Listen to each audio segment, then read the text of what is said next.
Zola was the kind of woman people admired from a distance. In the colorful town of Nkamba, everyone knew her name. She walked with quiet confidence, always dressed in beautiful traditional clothes, her head wraps tied with care, her smile soft but strong. She had a good job in the city, spoke politely, helped neighbors when she could, and never missed a Sunday at church.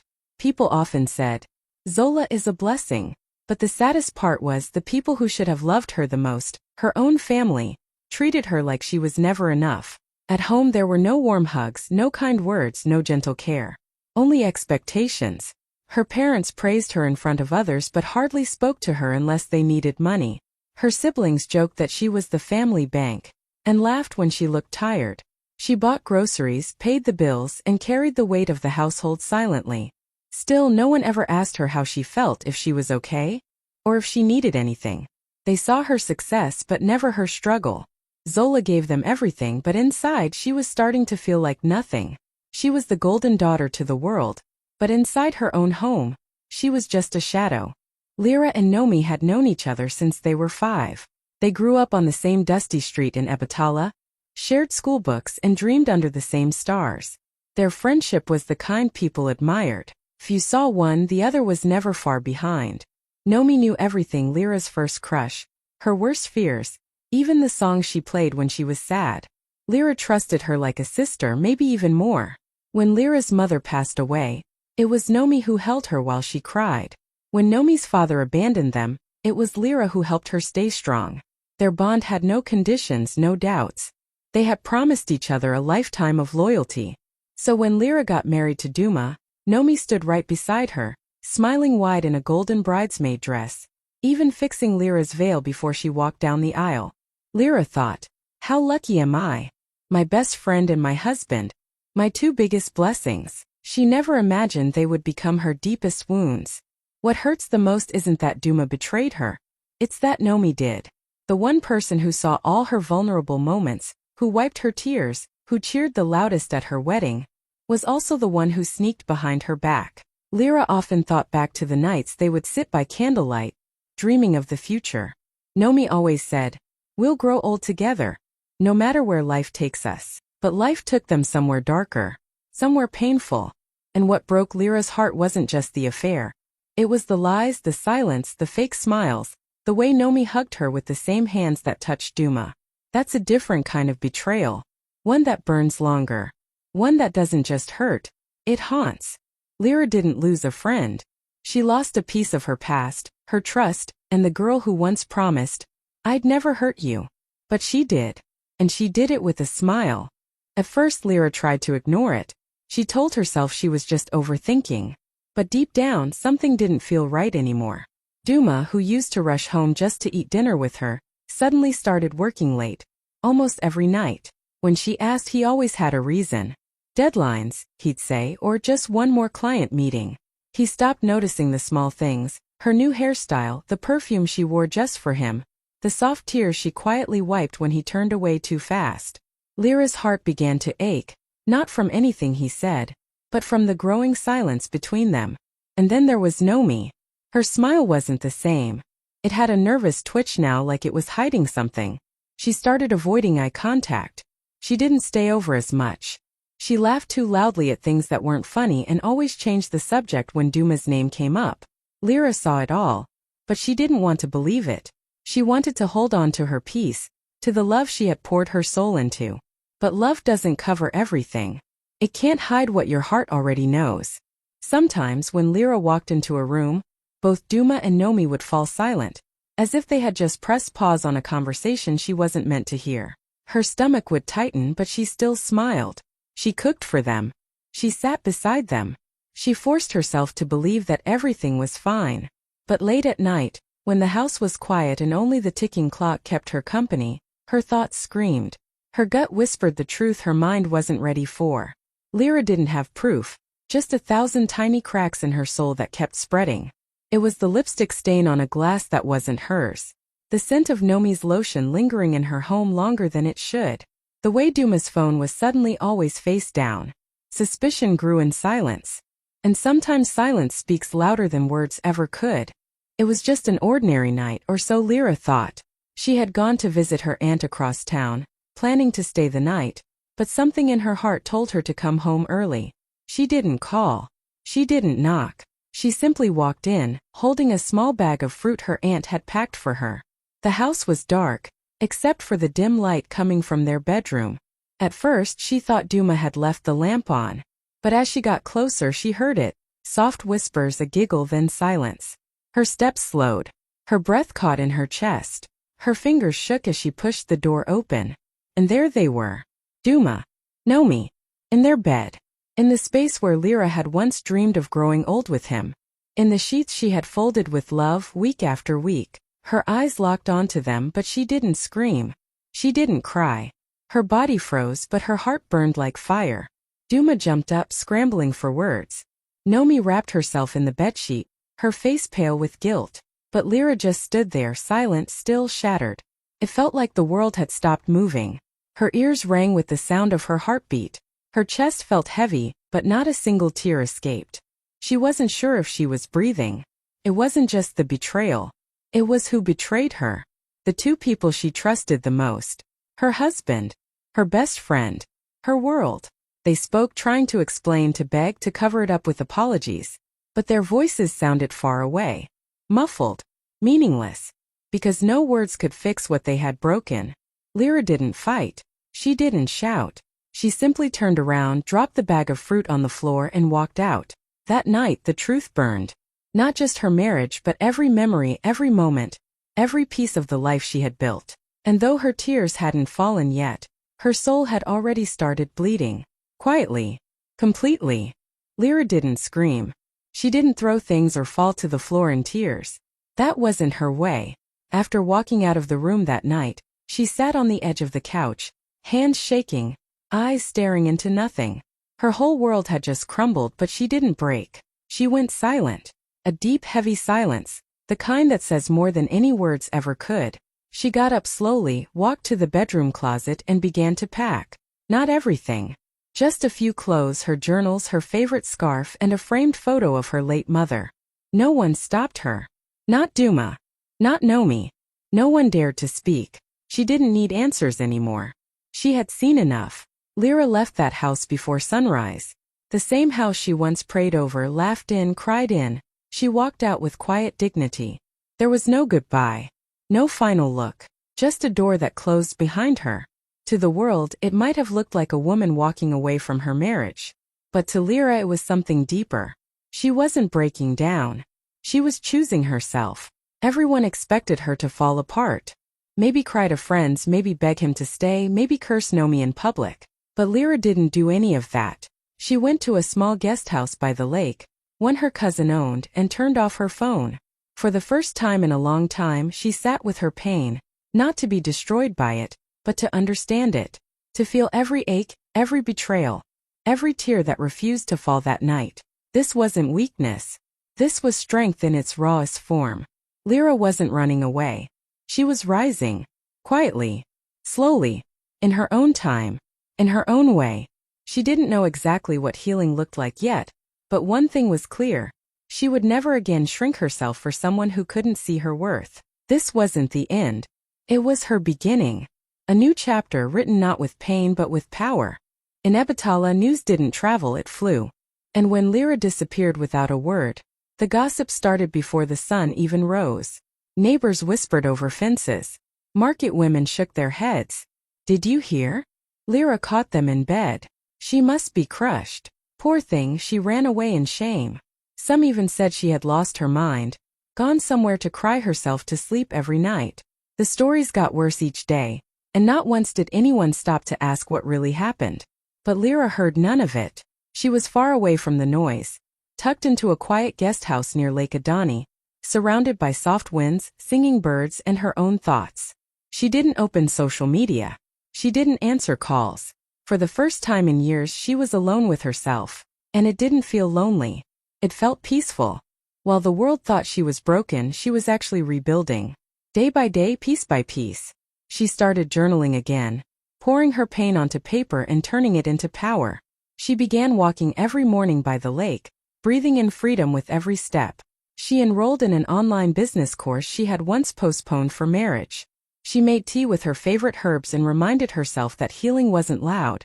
It was quiet, slow, and sacred. Lyra looked at herself in the mirror one evening and finally saw it. Not the woman who had been betrayed, but the woman who had survived it. Stronger, wiser, softer but sharper. They thought she had run away. But she hadn't. She had chosen to step away from the noise, the pain, the people who didn't value her. She wasn't hiding. She was healing. She wasn't ashamed. She was awakening. And while they all waited to see her return with tears in her eyes, they had no idea. Lyra wasn't planning a comeback for their approval. She was preparing a return they would never forget. Weeks passed. aBetrayal had moved on, or at least pretended to. Duma and Nomi were now seen together more openly. Some people stared. Others smiled politely. But most just gossiped behind closed doors. They thought the storm had passed. That Lyra was gone for good. That she had disappeared into heartbreak and would never be seen again. But then the gold envelope arrived. It was hand-delivered. Thick, shiny and trimmed with gold. The kind of envelope used for royal weddings or celebrity events. On the front in elegant script it read, "To Duma and Nomi." They looked at each other confused, curious. Nomi opened it with shaky hands. Inside was a stunning ivory invitation card, with gold foil details and delicate flower designs. At the center in bold, graceful letters it read, "You are invited to the wedding of Lyra aDetrayal." The date was just 3 weeks away. The venue Muneo Gardens, the most expensive and exclusive wedding location in the region. The kind of place where governors married off their daughters. The kind of place Nomi had once dreamed of for herself. First they were silent. Then came the questions. Who is she marrying? Is it real? Why invite us? Their hands trembled, and their hearts felt uneasy. Duma tried to laugh it off. She's trying to get attention. But even he didn't believe his own words. The whole town began buzzing. Word spread faster than fire. Lyra is getting married. Her name was on everyone's lips again, but this time not with pity, with surprise, admiration, and curiosity. Some thought it was fake. Others believed she had found a new man, maybe a rich businessman or a prince from out of town. But no one knew for sure. Only one thing was clear. Lyra wasn't broken. She was back. And whatever she was planning, it wasn't just a wedding. It was something bigger, something unforgettable. And Nomi and Duma, they had been personally invited to witness it. The sun shone brightly over Muneo Gardens, making the glass chandeliers hanging from the outdoor tents sparkle like stars. Every corner of the venue screamed luxury. Golden chairs, fresh white roses, silk tablecloths, and a long red carpet leading to the altar. It looked like something out of a fairy tale. Guests arrived in style, wearing their best lace gowns, embroidered agbatas, and geli head wraps tied high with pride. There were local celebrities, politicians' wives, socialites, and even reporters. Everyone had one question on their lips. Who is Lyra marrying? But no one had answers. People whispered in groups, looking around for any clue. She disappeared and now she's back with a wedding? Maybe it's a rich foreigner. Maybe it's revenge. The mystery only made the event more thrilling. The invitation had only said, Lyra aDetrayal's wedding. No groom's name. No photo. Just a time and a place. Duma and Nomi arrived together, but their smiles were fake. Nomi's dress sparkled, but her hands were cold. Duma tried to act unfazed, but he kept scanning the venue, looking for signs of a man. Any man. Both of them were uncomfortable, because deep down they knew this wasn't just a wedding. It was a message. The altar was grand, decorated with white flowers and glowing candles. A solo violinist played soft music as guests waited. Still no groom. No best man. No sign of a bridal train. People began to murmur, confused but excited. Is this a joke? Is she really getting married today? Or is something else happening? But no one dared to leave. Everyone stayed in their seats, hearts racing, eyes glued to the entrance. Because if Lyra had come back after all that heartbreak, she didn't come back to do something ordinary. She came back to make a statement. And Muneo Gardens, with all its sparkle and secrets, was the perfect stage. The music changed. Soft, slow, emotional. Everyone turned toward the aisle, expecting to see Lyra walking in with a handsome man beside her. But what they saw left the entire garden breathless. Lyra walked in alone. She wore a stunning royal indigo gown that flowed like liquid silk behind her. The dress shimmered in the sunlight, hugging her figure perfectly, with a long cape gently trailing the floor like a queen's robe. Her makeup was soft, her gilly head wrap tall and proud. She walked with calm confidence, no rush, no fear. Every step echoed strength. There was no groom by her side, no father, no brother, no escort, just Lyra. People gasped. Some sat up straighter. Others whispered in shock. Where is the groom? Is this part of the plan? She's walking alone? But Lyra didn't flinch. She didn't need to explain herself. Her walk said everything. It said, I am not broken. It said, I don't need saving. It said, I choose myself. Duma's smile faded completely. Nomi's lips parted, but no words came out. They both stared at the woman they thought would stay down forever. But here she was, rising higher than ever. Lyra reached the altar and turned to face the crowd. Her eyes scanned every face. Calm, steady, unshaken. Her gown sparkled under the soft light. She wasn't just a bride. She was a storm dressed in beauty and grace. There was no fear in her presence, only power. She didn't come to marry a man. She came to marry her future. She stood there alone, but she wasn't lonely. She was whole. Complete. Enough. Every person in that garden could feel it in their bones. This wasn't a wedding. It was a rebirth. And Lyra? She wasn't waiting to be chosen anymore. She had already chosen herself. Lyra stepped up to the mic, her heels clicking softly against the marble floor beneath the altar. The guests were still whispering, confused by the absence of a groom. Some had leaned forward, waiting for someone to join her. Others thought maybe the groom would walk in late as a surprise. But when Lyra took the mic and turned to face the crowd, everyone went silent. She smiled gently, her eyes glowing, not with anger but peace. Calm, steady, graceful. Thank you all for coming, she began, her voice clear and soft. I know many of you came here today expecting to see me marry someone. A man. Partner. A love story. But today I've chosen something different. People leaned in closer. Today, she said, pausing for a moment as she looked directly at Duma and Nomi sitting near the front. I marry the woman who loved me the most me. The crowd gasped. Chairs shifted. Mouths opened. Hands covered lips. Duma's face went pale. Nomi's eyes widened, her jaw trembling. They had expected drama, maybe even revenge. But they hadn't expected this kind of power. This kind of grace. This kind of freedom. Lyra stood tall, her smile never fading. For years I gave everything I had, my love, my time, my loyalty. I forgot how to love myself. I let others eat from my plate while I went hungry. But not anymore. Her voice didn't shake. This is my day. My new beginning. Not to prove anything to the people who betrayed me, but to honor the woman who survived it. Tears welled up in a few guests' eyes. A few women nodded slowly, moved beyond words. This wasn't just a statement, it was a revolution. Lyra gently placed the mic down, picked up a simple ring from the velvet box beside her, and slid it onto her own finger. A symbol. Promise. To never forget her worth again. And just like that, she turned heartbreak into history. This wasn't a wedding of two. It was the crowning of one. And she wore that crown with no shame, only power. Lyra stood at the altar, holding a small card in her hand. But these weren't traditional vows. There was no groom waiting to hold her hand, no promises of for better or worse to another person. These vows were different, deeper. They were for her. For the woman who had been torn, bruised, abandoned and still rose. The music stopped. All eyes were on her. The garden was silent, as if the world was holding its breath. She looked out at the crowd and then back at herself in the small mirror placed on the table beside her. Slowly she began to speak. For so long I thought love meant sacrificing myself.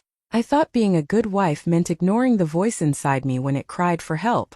I thought loyalty meant staying silent, even when it hurt, she said, her voice soft but steady. But today I make new promises. To me. She took a deep breath. I vow to never shrink myself to make others feel bigger. I vow to listen when my heart whispers, not just when it screams. I promise to protect my peace, even if it means walking alone. Her eyes filled with tears, but she didn't look away. I promise to forgive myself, for ignoring red flags, for trusting people who didn't deserve me, for staying too long. I promise to speak kindly to myself, to believe in myself, to fight for my dreams again. She placed her hand gently over her chest. And most importantly, I promised to never betray myself again. There wasn't a single dry eye in the crowd. Even those who came out of curiosity now sat in awe.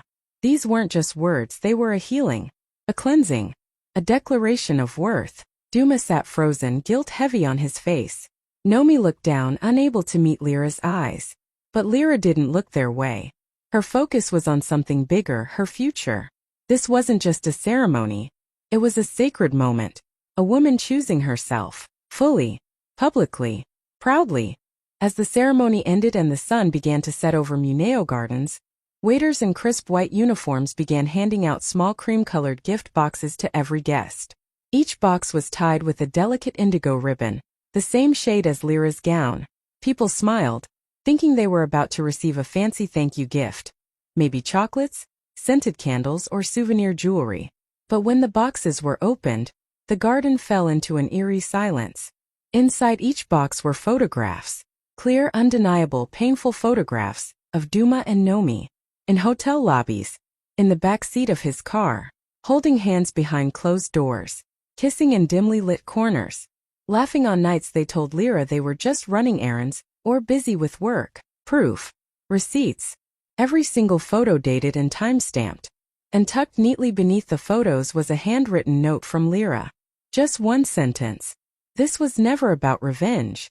It was about release. Guests sat stunned. Some gasped. Others looked around, unsure of what to say or do. Whispers swept through the garden like a sudden windstorm. She knew all along. She had the receipts. She planned all this with so much grace. No shouting. No drama. Just truth served cold and quiet. Duma stared at the photos in disbelief, his hands shaking. Nomi's face turned white, then red, then pale again. The shame hit harder than any insult ever could. Because Lyra hadn't exposed them out of spite. She had done it with elegance, with peace, with power. It wasn't about hurting them. It was about setting herself free. Every person who opened that box didn't just witness the betrayal. They felt the weight of what Lyra had carried in silence.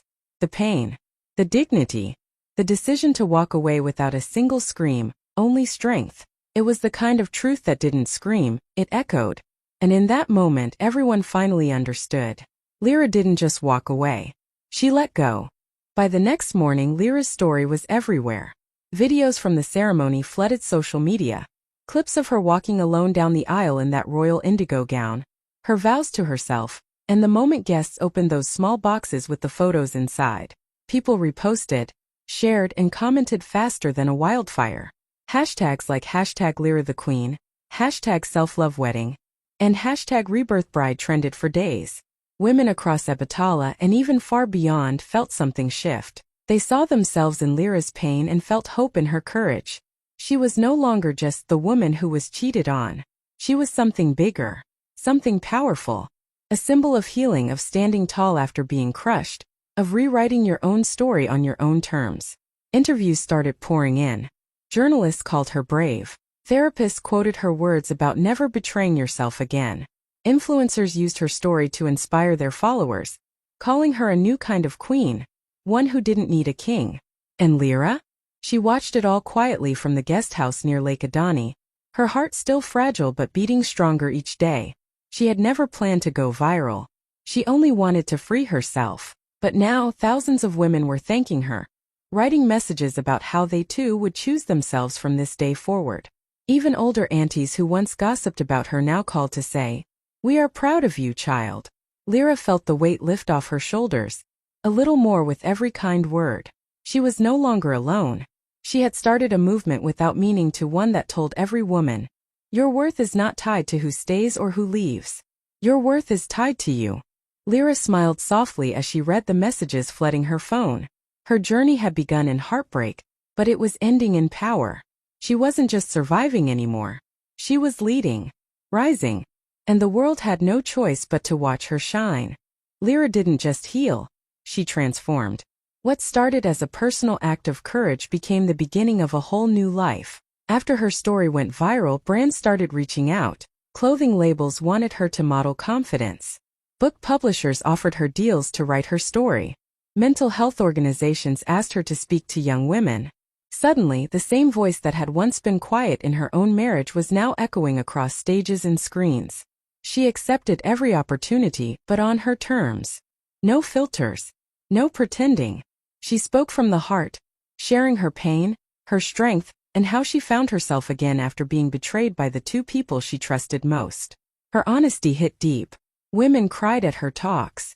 Young girls lined up for photos. Aunties thanked her for saying things they were never allowed to say. She launched her own foundation, the Rebirth Project, which supported women going through emotional betrayal, divorce, and identity loss. She created workshops, safe spaces, and programs that helped women rebuild, not just survive. Slowly, Lyra became more than a story. She became a movement. Her days were now full of color. Early morning interviews, powerful stage talks, late-night journal entries by the lake. She wore bold colors again. She danced without fear. She laughed without guilt. And most of all, she loved herself without apology. Duma and Nomi became nothing more than names from her past. People still whispered about them, but Lyra never mentioned them again. She had no need. She had already said everything that needed to be said. With her silence, her strength, and her success. This was her empire now, built not on revenge but on rebirth. Lyra didn't need to shout to prove anything. She simply lived, fully, loudly, beautifully. And this time she made one thing clear. No more shrinking. No more begging. No more apologies. Only power. Only peace. Lyra now lives in a quiet, sun-kissed home near Lake Awoja, surrounded by still waters and soft winds. Every morning she wakes up to the sound of birds, not the weight of betrayal. She makes her tea slowly, walks barefoot in the garden, and watches the sunrise like it's her personal miracle. There's no chaos, no pretending, no walking on eggshells. Just peace. Real quiet peace. She no longer checks her phone with fear. She doesn't cry into her pillow or ask herself why she wasn't enough. That version of Lyra, the one who begged for love, who gave everything without being seen, is gone. In her place stands a woman who knows exactly who she is. The betrayal that once shattered her didn't break her forever. It woke her up. It reminded her of her worth. And instead of staying in that pain, she turned it into something powerful. She became her own home, her own healer, her own queen. People still talk about her, but not with pity anymore. Now they speak with awe. She's the woman who married herself. She turned heartbreak into a whole movement. She walked alone and still won. Lyra doesn't need a crown to feel royal. Her peace is her crown now. And every time she looks at the lake's calm reflection, she sees it clearly. A woman who was broken but never destroyed. A queen who walked alone and never looked back.